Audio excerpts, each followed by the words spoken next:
Pharmacist on line میں خوش آمدید۔ میں ہوں ڈاکٹر رؤف رانا۔ زوپن ٹیبلٹ کی افادیت، طریقہ استعمال، سائیڈ ایفیکٹ اس ویڈیو کا موضوع ہے۔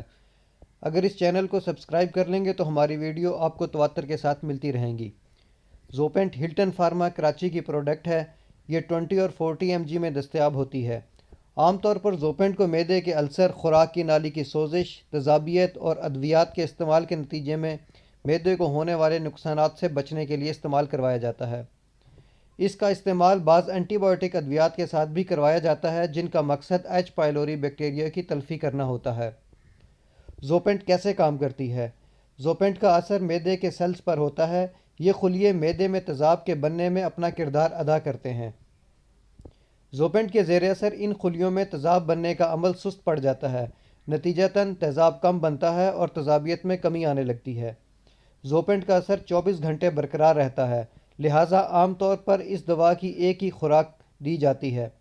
دوا کی خوراک کے بارے میں مزید جاننے کے لیے اپنے فارماسسٹ سے مشورہ کریں۔ جسم میں داخل ہونے کے 2 سے 3 گھنٹے بعد زوپنٹ خون میں اپنی بلند ترین سطح پر آ جاتی ہے۔ زیادہ تر دوا ٹوٹ پھوٹ کا شکار جگر میں ہوتا ہے، باقی دوا پخانے کے راستے جسم سے خارج ہو جاتی ہے۔ زوپنٹ کے زیادہ استعمال سے وٹامن B12 جذب کرنے کی صلاحیت میں کمی آ جاتی ہے۔ زوپنٹ کا استعمال بڑی عمر کے افراد اور وہ افراد جن میں گردے اور جگر کے امراض ہوتے ہیں زیادہ محفوظ تصور کیا جاتا ہے۔ زوپنٹ کا 3 ماہ سے زیادہ یا طویل استعمال خون میں میگنیشیم کی سطح کو کم کر سکتا ہے۔ اگر ایسا ہو تو تھکاوٹ کا احساس، جسم کے پٹھوں کی بے قابو حرکت، ذہن معوف ہونا، سر چکرانا اور دل کی دھڑکن تیز ہونے جیسی علامات سامنے آ سکتی ہیں۔ میگنیشیم کی سطح گرنے کے نتیجے میں خون میں کیلشیم اور پوٹاشیم کی سطح میں بھی کمی آ سکتی ہے۔ لہٰذا اگر زوپنٹ کا 3 ماہ سے زیادہ استعمال جاری رکھنا مقصود ہو تو سیرم الیکٹرولائٹ کا ٹیسٹ کرواتے رہنا چاہیے۔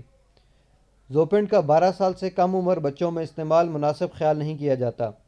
حاملہ خواتین نہایت ضرورت کے تحت ہی زوپنٹ کا استعمال کریں۔ زوپنٹ کا استعمال دودھ پلانے والی ماؤں میں مناسب خیال نہیں کیا جاتا کیونکہ زوپنٹ کی کچھ مقدار دودھ کے ذریعے خارج ہوتی ہے۔ اگر ویڈیو پسند آئے تو اسے لائک کریں اور اپنے احباب سے شیئر کریں تاکہ ان کی بھی رہنمائی مل سکے۔